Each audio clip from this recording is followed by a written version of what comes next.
It's a cheap Western Field Model 830 22 that I'm tuning up to sell. So first thing you do, of course, is to check to see if it's loaded. Take that out. You can see it says for long rifle only, so no 22 Magnum. Then pull the bolt back, see if it's empty. First look down the chamber. Thing you always do on guns like this is you take the back plate off. For example, you can see this one has someone's initial carved into it, so it might have something in the back plate. You can see there's nothing in the back. In some rifle stocks there'll be a hole and people will put cigars or messages or their social security number, just something, so you should always check. The thing I'm going to do is I'm going to take the magazine well plate off and the trigger guard plate off to get to the bolt so I can clean it and make sure everything is running properly. I got this screws off, so magazine well, trigger guard come right off, and then make sure the wood stock's clean. I got this simple cleaning toothbrush and you just go down it like this. Just make sure it's all clean.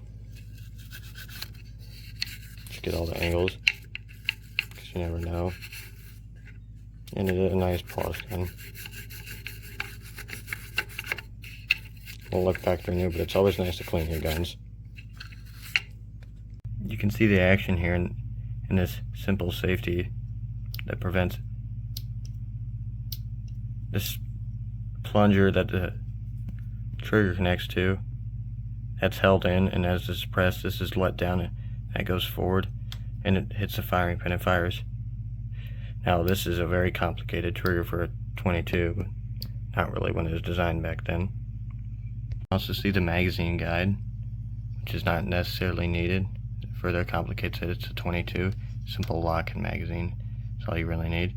I'm not going to take this action any further apart because it's small screws and pins in it, and it's not worth the effort because it is simply just a 22. The best thing to do is just to clean the bolt out, which I've already done. As you can see, it's nice and oily.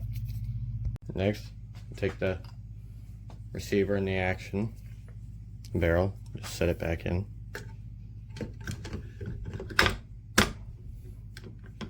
Everything fits. The unclamp device, just flip it back over.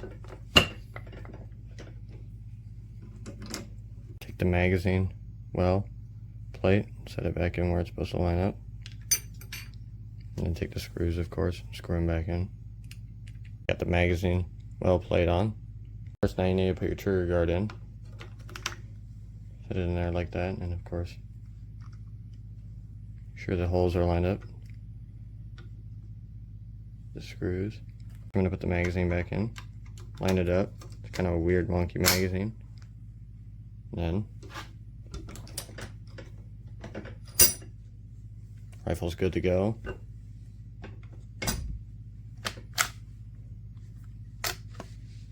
The scope on her, and now she's ready to be sold.